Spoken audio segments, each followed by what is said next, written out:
Hello বন্ধুরা, দেখো আমার ভীষণ চুলটা পড়ছে, এত চুল উঠছে, মানে চুল পুরো নষ্ট হয়ে গেছে।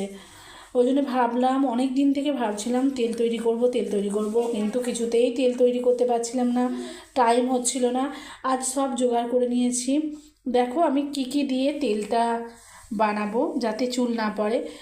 মেথি, কালো জিরে, মেথি আর কালো জিরের গুণ তো তোমরা জানোই। তারপর হচ্ছে পেঁয়াজ, এটা কারি পাতা নিয়েছি, নিয়েছি জবা ফুলের কুঁড়ি।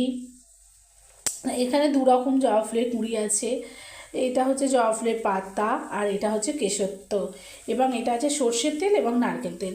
এই দুটো তেল আমি তেলের মধ্যে সমস্ত কিছু দিয়ে এটা খুব লো ফ্লেমে 10 মিনিট ধরে করে সেটা আমি ঠান্ডা করে তারপর মাথায় ইউজ করব।